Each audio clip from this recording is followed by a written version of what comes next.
নিজের স্ত্রীর সাথে সবচেয়ে কাছের বন্ধুটির অ্যাফেয়ারের মতন লজ্জার গ্লানির একজন পুরুষের জন্য মনে হয় আর কিছু হতেই পারে না। সেই লজ্জা বয়ে নিয়ে বেড়াচ্ছি আমি বিগত বেশ কিছু মাস। প্রথম প্রথম বিশ্বাস করতে চাইতাম না। কেন করব? লিয়া আমার স্ত্রী, আমার প্রথম ভালোবাসা। ও আমাকে কখনো ধোঁকা দিতে পারে, আমার সাথে বিশ্বাসঘাতকতা করতে পারে, তা ঘুণাক্ষরেও আমি কখনো ভাবতেই পারিনি। আমি ওকে পাগলের মতন ভালোবাসতাম। বাসতাম বলছি কেন, তবে কি এখন আমি ওকে ভালোবাসি না? ভাবতেই মুচকি একটা হাসি আসলো ঠোঁটের কোণে। ওকে আমি এখনো ঠিক আগের মতোই ভালোবাসি। আমার বন্ধু বান্ধব আত্মীয় স্বজনরা বলতো আমি নাকি সাইকো। হ্যাঁ, সত্যি আমি সাইকোই ছিলাম। লিয়ার ভালোবাসায় এতটাই অন্ধ ছিলাম যে আমি সাইকোই হয়ে গিয়েছিলাম। না হলে চোখের সামনে এত কিছু দেখে কিভাবে আমি অবুঝের মতন ভান করে থাকতাম? সাজিদকে দাওয়াত দিতাম আমি প্রায়ই। কাছের বন্ধু বলতে একমাত্র ওই ছিল আমার। সেই ছোটবেলা থেকে আমি একটু মুখ চোরা স্বভাবের, কারোর সাথে মিশতে খুব একটা পছন্দ করতাম না। তাই সঙ্গী করে নিয়েছিলাম বইকে।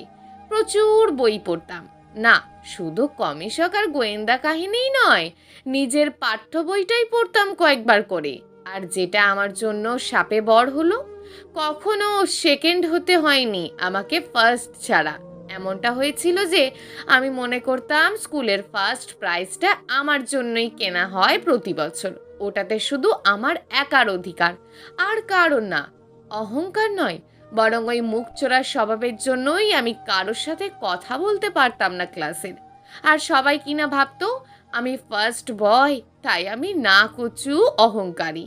আমি খুব করে চাইতাম ওদের ভুল ধারণাটা বদলে দিতে।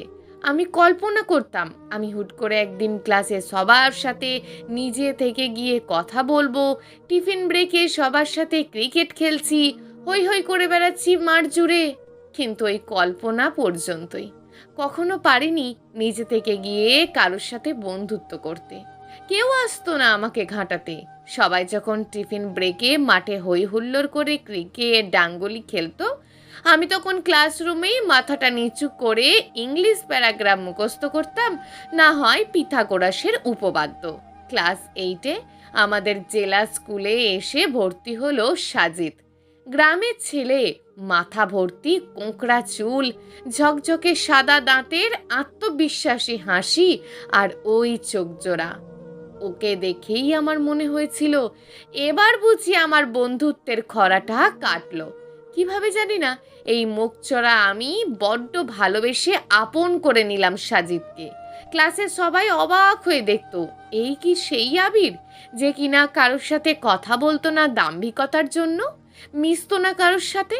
সত্যি আমার অহংকার তখন বেড়ে গিয়েছিল সাজিদকে পেয়ে।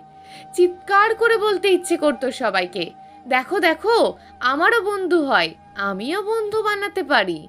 যদিও এই ব্যাপারে আমি পুরো ক্রেডিট দেব সাজিদকেই। অদ্ভুতভাবে প্রথম দিন থেকেই আমাকে একদম ভাইয়ের মতন আপন করে নিয়েছিল। কেউ দেখলে বিশ্বাসই করতো না যে ও আমার বন্ধু।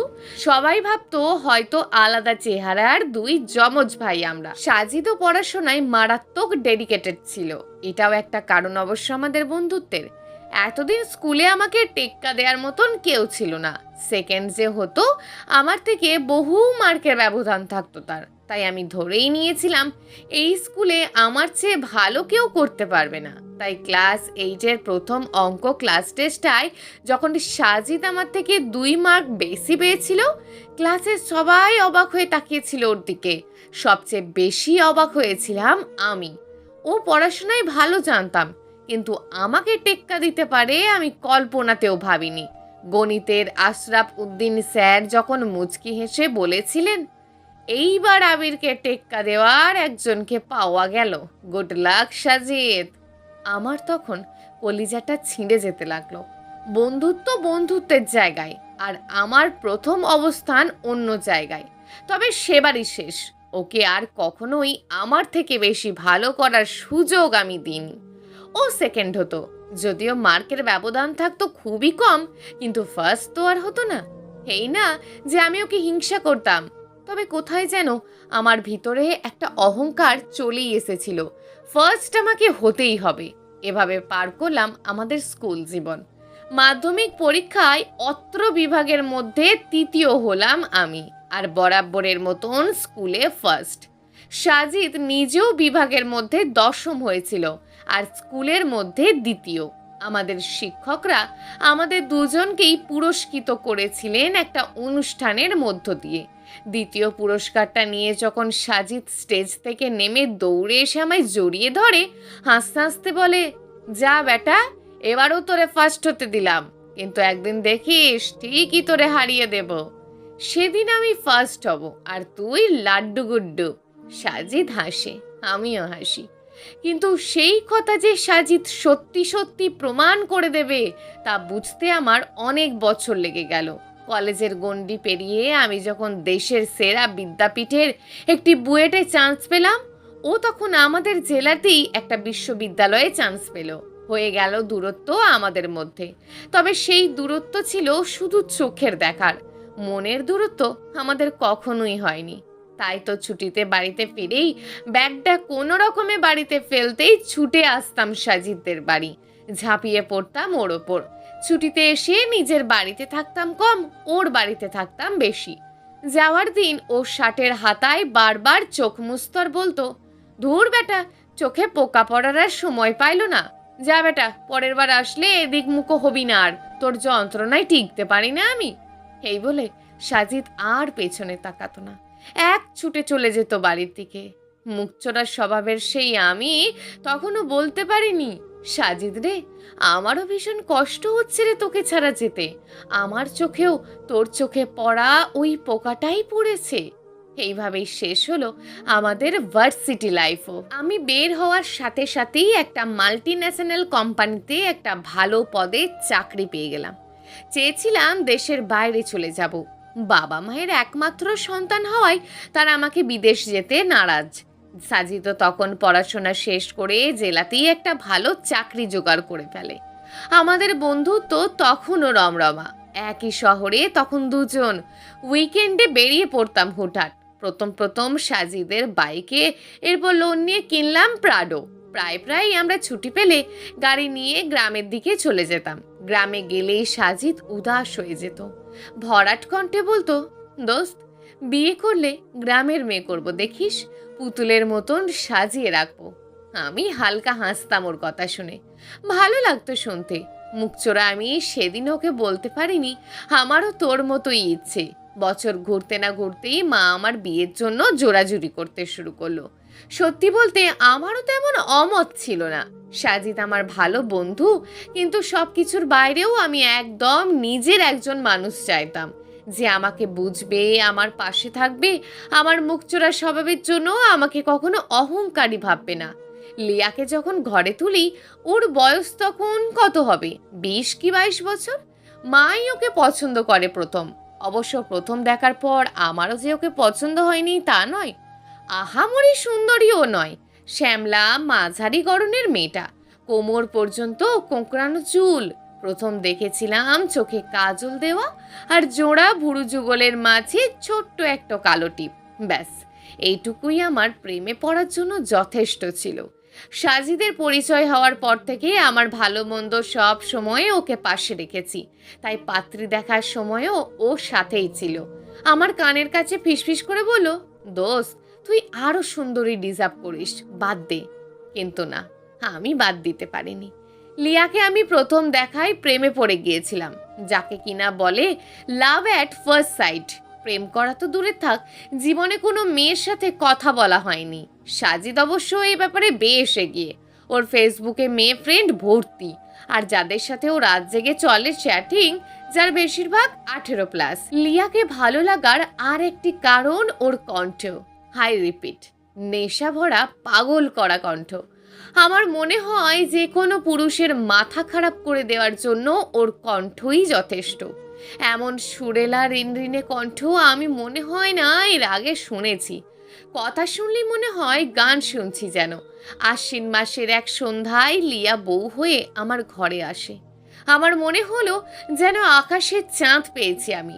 বিয়ের সাজ পোশাক খুলে ও যখন সাধারণ একটা সুতির শাড়ি পরে লাল জমিনের কালো পাড়, ওকে আগের তুলনায় আরও কালো আর চিকন লাগছিল। তবুও আমার ওকে অপ্সরীদের মতন লাগছিল কেন জানি। বাসর ঘরে আমার দিকে এগিয়ে যায় আমার বন্ধু সাজিদ। লিয়াকে দেখে ওর মুখটা কেমন যেন বাংলা পাঁচের মতন হয়ে যায়। কোনো রকমে একটা শুকনো হাসি দিয়ে বলেছিল, ভাবি নিন, আজ থেকে আপনি আমার সতীন, আমার বন্ধুর ভাগ আপনাকে দিয়ে গেলাম। লিয়া অবাক হয়ে ওর চোখের দিকে তাকায়। আচ্ছা, সেই দৃষ্টিতে কি কোনো প্রেম ছিল? আমি জানি না, জানতে চাইও নি। সত্যিই সাজিদকে দেখে প্রেমে পড়ার মতোই, যেমন বলিষ্ঠ শরীর তেমন উচ্চতা, চেহারায় যেন পৌরুষ খেলে। সেই তুলনায় আমি মোটেই ওর ধারের কাছে নই। আমার উচ্চতাও বেশি নয়। সারা জীবন পড়াশোনা করতে করতে চুলের যত্নই নিইনি কোনোদিন। চুলও সামনের দিকে পাতলা, তবে আমি ছিলাম ফর্সা আর সাজিদ শ্যামলা। আমি লিয়াকে হাসতে হাসতে বলেছিলাম, ওর কথাই কিছু মনে করো না, ব্যাটা সব সময় এমন ফাজলামি করে। লিয়া কি তখনও অবাক চোখে সাজিদকেই দেখছিল? আমি আর খেয়াল করিনি। বাসর রাতে ওকে আমি একটা গান শোনাতে বলি, যার কণ্ঠ এত সুন্দর তার গান তো আরো সুন্দর হবে। লিয়া আমার কথা রেখেছিল। আমি মন্ত্রমুগ্ধের মতন শুনেছিলাম। এ কি মানুষ নাকি কিন্নরী? অদ্ভুত রকম অস্থির লাগা শুরু হয় ওর গান শুনে। আমি আর থাকতে পারি না, ওকে জড়িয়ে ধরি পিছন থেকে। নিজের পুরুষত্ব জাহির করি কোনো কিছু না ভেবে। হয়তো ওর অনুমতি নিতে হতো, মনেই ছিল না কিছু। প্রায় আধা ঘন্টা পর ওর উপর থেকে আমি সরে আসি। লিয়া তখনও নিজেকে ঢাকতে ব্যস্ত থাকে। আমি মিটমিট করে হাসি ওর দিকে তাকিয়ে, ফিসফিস করে বলি, রাগ করেছ? লিয়া না সুযোগ মাথা নাড়ায়। ভালো লেগেছে? লিয়া লজ্জায় আমার বুকে এসে মাথা গোজে। আমি বিলি কেটে দিই ওর চুলে, এক হাত দিয়ে জাপটে ধরি ওকে। হ্যাঁ, এটা ওকে মানতেই হবে। I am good in physical. ওকে কখনো অভিযোগ করতে হয়নি আমাকে নিয়ে। ও যখন আমাকে যেভাবে চেয়েছে আমি উজাড় করে দিয়েছি নিজেকে। ওর ছিল সিভিয়ার মাইগ্রেন, প্রায় প্রায় ওর মাথায় পেন উঠত। আমি পরম মমতায় ওর মাথা টিপে দিতাম। নিজের মাথায় বসের ঝাড়ি, আগামীকালে প্রজেক্টের প্রেশার, স্যালারি ইনক্রিমেন্টটা আটকে থাকার টেনশন নিয়ে ওর রান্না করতে ভালো লাগতো না প্রায়। আমি অফিস থেকে এসে রান্না করতাম, ও পাশে বসে থাকতো। আমার তাতেই শান্তি। এক কথায় পাগলের মতন ভালোবাসতাম ওকে আমি। একদিন ও আমাকে বলে ওকে যেন ভার্সিটি থেকে না আনতে যাই আমি। ও তখন অনার্স ফাইনাল ইয়ার। আমি অবাক হয়ে বলি, কেন আনতে যাবো না কেন? আমার বান্ধবীরা বলে আমার বর টাক, আমার ভালো লাগে না শুনতে। আমি একটু অপ্রস্তুত হয়ে যাই। তাই তো, আমার জন্য ও কেন অপমানিত হবে? সত্যি, আমার ঝুলিতে সফটওয়্যার সাইটের এক্সপেরিমেন্ট যেমন বাড়ছিল, সেই সাথে ব্যস্তানুপাতিক হারে পাল্লা দিয়ে মাথার চুলও তেমন কমছিল। হ্যাঁ, আমি আর যাইনি ওকে আনতে। তবে আমার দামি গাড়িটা ঠিকই ড্রাইভারকে দিয়ে পাঠিয়ে দিতাম। একদিন ড্রাইভার এসে আমাকে বলে, স্যার, যদি অভয় দেন একটা কথা বলতাম। অখিলেশ, বলো। ম্যাডাম আমারে বলতে মানা করছেন। আমি ভুরু কুঁচকে তাকাই। ম্যাডাম বলতে মানা করেছেন তো বলছো কেন? আসলে স্যার, ম্যাডাম আসলে আমার সাথে গাড়িতে আসেন না, রোজ আমাকে ফিরিয়ে দেন। আমি একটু আশ্চর্য হই। ফিরিয়ে দেন মানে? ওকে একা রেখে তুমি আসো কেন? হালকা চিৎকার দিয়ে উঠি আমি চাই না স্যার। আসলে আপনার বন্ধু সাজিদ স্যার ওনাকে যান বাসায় পৌঁছাতে। কয়েকদিন আমার গাড়িতেই গিয়েছেন বাসা পর্যন্ত। হঠাৎ একদিন বলেন আমাকে গাড়ি নিয়ে ফিরে যেতে, তবে এটা আপনাকে না বলতে। আমার দম বন্ধ হয়ে আসছে শুনে। আমি বিশ্বাস করতে চাই না। আমি শান্ত স্বরে বলি, just get lost from my eyesight. Mokhlesh কোনো একটা অজানা কারণে আমাকে অনেক ভয় পায়। আমি ওকে কোনো দিন ধমকাই না, গাড়ির তেল চেক করি না, মাসের 1 তারিখের মধ্যে বেতন শোধ করি, তাও ও আমাকে জমের মতন ভয় পায়। সেই তুলনায় সাজিদকে একটুও ভয় পায় না ও। বরং আমরা বেরোলে সাজিদের সাথে ওর ভীষণ গল্প জমে। আমি শুধু শ্রোতা। সেদিন আর অফিসে মন বসে না আমার, বাসায় চলে যাই। বাসায় গিয়েই লিয়াকে প্রশ্ন করি, এটা শুনলাম সত্যি? লিয়া চিৎকার করে ওঠে, কাঁদতে থাকে জোরে জোরে। আমি ভীষণ রকম অপ্রস্তুত হয়ে যাই। তুমি আমাকে সন্দেহ করো আবির? আমি ওকে সন্দেহ করি না, সে প্রশ্ন ওঠেই না। আমি ওকে সাধারণভাবে প্রশ্ন করি, সেই প্রশ্নকে ও এমনভাবে নিল কেন বুঝলাম না তো। আমি আসলেই সাইকো। আমি কেন আমার বউকে সন্দেহ করব? আমি লিয়ার মাথায় হাত বুলিয়ে ওকে শান্ত করি, ও শান্ত হয় না। সেদিন রাতে কাছে যেতে গেলেই আমাকে দূরে সরিয়ে দেয় ও। একদম কাছে আসবে না। যে আমাকে সন্দেহ করে তার কোনো অধিকার নেই আমাকে আদর করার। সেদিন রাতে ওকে আমি কোনোভাবেই কাছে টানতে পারিনি। যেটা হলো, পরের দিন মোকলেশের চাকরি গেল। মোকলেশ অবাক হয়ে আমার দিকে তাকায়। আমার অনেক দিনের বিশ্বস্ত কর্মচারী সে। আমি কোনো কথা না বলে ওকে বিদায় দিই। আমার বউ আমার কাছে সবার আগে। তবে ঘটনা এখানেই শেষ না। প্রায় ঘরের আনাচে কানাচে সিগারেটের বাট দেখতে পাই। আমি সিগারেট খাই না, সাজিদ খাই। আমি মনে প্রাণে বিশ্বাস করতে চাই এটা সাজিদের নয়, বাইরে থেকে হয়তো বাতাসে উড়ে আসছে। আমি কি সাইকো নাকি যে আমার লিয়াকে সন্দেহ করব? আমি এতটাই চালাক যে রোজ রোজ বাতাসে সিগারেটের বাট উড়ে আসতে পারে না, এটা বুঝিনি। লিয়া অনার্স শেষ করে মাস্টার্সে ঢুকলো। ইদানিং ওকে কাছে টানলি ও কেমন এড়িয়ে যায়। আজ ভালো লাগছে না আবির। কেন? পিরিয়ড হয়েছে? সামান্য এই কথায় ও তেলে বেগুনে জ্বলে ওঠে। আমার নিজস্বতা বলে কিছু নেই নাকি আবির? সবসময় তুমি ডাকলেই আমাকে যেতে হবে? ডিসগাস্টিং লাগছে আমার এই সম্পর্কটা। আমি নির্বাক হয়ে যাই, লজ্জায় কুঁকড়ে যাই। আমি ওই পাশ ফিরে ঘুমিয়ে পড়ে। না, ঠিক ঘুমায় না। কম্বলের নিচ থেকে মোবাইলের আলো জ্বলে আর ওর ঘন ঘন নিঃশ্বাসের শব্দ শুনি, যে শব্দটা প্রতি রাতে আমার জন্য বরাদ্দ ছিল। ধুর, কি ভাবছি আমি? সাইকো নাকি? হয়তো পড়াশোনার অনেক চাপ যাচ্ছে ওর, মোবাইলের মধ্যে পিডিএফে পড়ছে। আমি উঠে বারান্দায় গিয়ে দাঁড়াই। কল্পনা করি আমাকে পিছন থেকে লিয়া এসে জড়িয়ে ধরেছে, আমাকে ডেকে নিয়ে গেছে। বাইরে কেউ দাঁড়ায়, ঠান্ডা লেগে যাবে তো। কিন্তু না, আমাকে কেউ ডাকে না। প্রায় লিয়া সাজিদকে দাওয়াত দিতে বলে, আমি দিই। ভালো জমে ওদের। আমি তো মুখ চোরা, লিয়ার সাথে মজাই করতে পারি না। দুজন বেশ ভালো গল্প গুজব করে, সেখানে আমি উপস্থিত থাকা বা না থাকায় ওদের কিছু যায় আসে না। তাই তো মেয়েটা বড় লোনলি ফিল করে। সাজিদ যদি ওকে কোম্পানি দেয়, সমস্যা কি? সাজিদ আসলে লিয়া খুব সুন্দর করে সাজে, পরিপাটি করে তাঁতের শাড়ি পরে। লিয়ার কাবার্ড ভর্তি তাঁতের শাড়ি। একবার শুনেছিলাম সাজিদের তাঁতের শাড়ি খুব পছন্দের। কপালে ছোট্ট কালো টিপ দেয়, ঠোঁটে হালকা লিপস্টিক। আমি জানি ও আসলে আমার জন্যই সাজে। আমি ওকে রোজ গান শোনাতে বলি, ওর প্রায় সময় মুড থাকে না, কিন্তু সাজিদ আসলে ওর মুড ভালো থাকে। গান শোনায় ও। আমি এতটাই ডুবে যাই ওর গানে, আমি আর খেয়ালই করিনি ও আসলে সাজিদের দিকে তাকিয়ে গান করে। সাজিদও ওর দিকে তাকিয়ে থাকে মন্ত্রমুগ্ধের মতন। প্রায় নাকি ওদের একসাথে রেস্টুরেন্টে, সিনেমা হলে দেখা যায়। এগুলো আমার কলিগ বন্ধুরা এসে বলে। আমি হেসে উড়িয়ে দিই। আমি লেয়াকে কত করে বলেছি আমার সাথে শপিং, রেস্টুরেন্ট, সিনেমা হলে যেতে। ও যায় না, ও এগুলো পছন্দই করে না। আবার নাকি যাবে সাজিদের সাথে। তা হয় নাকি? কত কলিগের সাথে আমার মনোমালিন্য হয়েছে এটা নিয়ে। ওরা আড়ালে আমাকে ডেকেছে সাইকো, পাগল, বোকাচন্দ্র, আরও কত কি। সবই আমার কানে এসেছে, পাত্তা দিইনি। দেব কেন? আমার লিয়াকে সন্দেহ করার প্রশ্নই ওঠে না।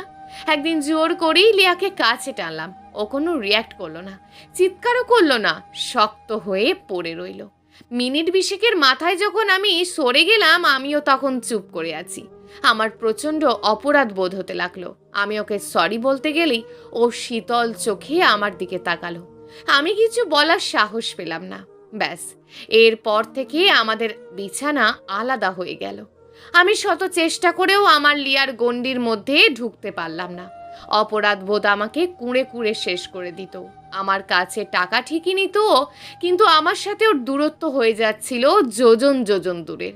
এর মধ্যে আমি একদিন ঠিক করলাম, না, এই সম্পর্কটা আর এভাবে যেতে দেওয়া ঠিক হচ্ছে না।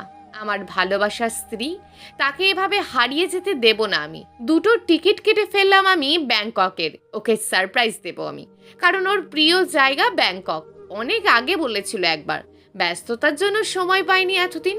কিন্তু না, টাকা পয়সা অনেক ইনকাম করা যাবে। লিয়াকে হারিয়ে ফেললে আর পাবো না। বেরিয়ে গেলাম অফিস থেকে তাড়াতাড়ি। মন বসছিল না অফিসে। চলে গেলাম আড়ংয়ে।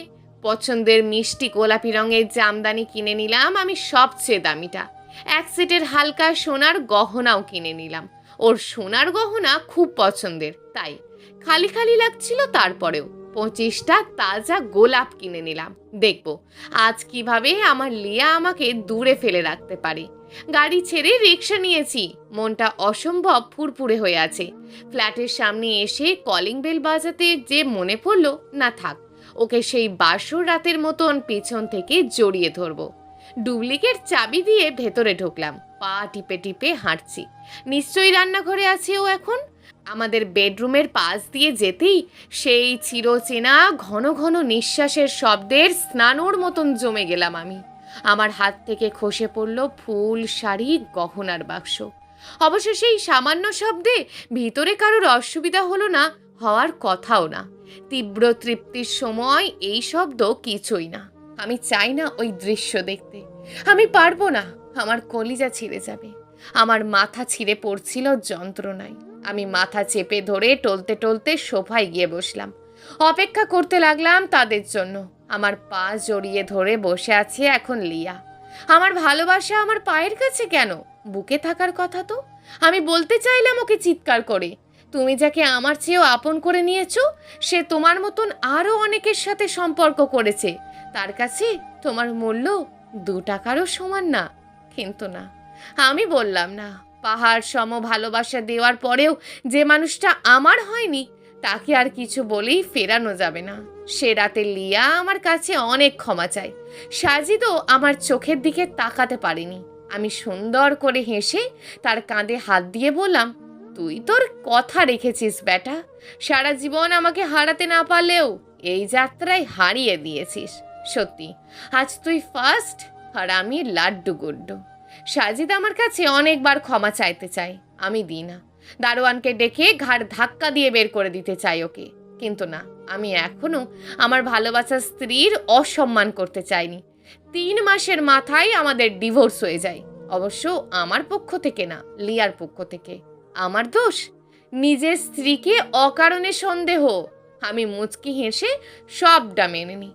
টাকা সহ আরও অনেক প্রপার্টি করেছিলাম লিয়ার নামে। সব রায় ওর পক্ষেই ছিল। রায় ওর পক্ষে না থাকলেও সব আমি দিয়েই দিতাম। যে মানুষটাকে আমি উজাড় করে সব দিয়েছিলাম, এই কটা জিনিস তাকে দিতে আমার কি সমস্যা? শুনেছি সাজিদকে বিয়ে করেছে লিয়া। ভালোই আছে শুনেছি। আমার সেই চিরকালের অভ্যাস কল্পনা করা। আমি কল্পনা করি লিয়া ছুটে এসে আমাকে বলবে, আবির, আমি তোমাকে ছাড়া আর ভালো নেই। তোমার মতন আমাকে কেউ ভালোবাসতে পারে না। আমি আবার ফিরে আসতে চাই তোমার কাছে। আমি কল্পনা করি আমি লিয়াকে ফিরিয়ে দিই না, আবার আপন করে নিই। মা আমাকে আবার বিয়ে দিতে চায়, আমি না করে দিই। কারণ আমি বিশ্বাস করি লিয়া আবারও ফিরে আসবে আমার কাছে। কিন্তু জীবন তো কোনো গল্প উপন্যাস নয়। গল্পে রিভেঞ্জ অফ নেচার হয়, বাস্তব জীবনে কাহাতক হয়। হ্যাঁ, আমি সাইকো সবার কাছে, কিন্তু কজন জানে আমি একজন ভীষণভাবে ঠকে যাওয়া বন্ধু এবং ভগ্ন হৃদয় নিয়ে বেঁচে থাকা প্রেমিক। প্রিয় দর্শক, যদি আজকের গল্পটি আপনাদের ভালো লেগে থাকে তাহলে ভিডিওটিতে অবশ্যই একটি লাইক করে আপনার মূল্যবান একটি কমেন্ট করুন।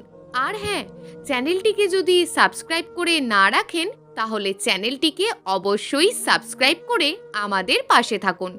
দেখা হবে আগামীকালের নতুন এবং আকর্ষণীয় গল্প নিয়ে। ধন্যবাদ।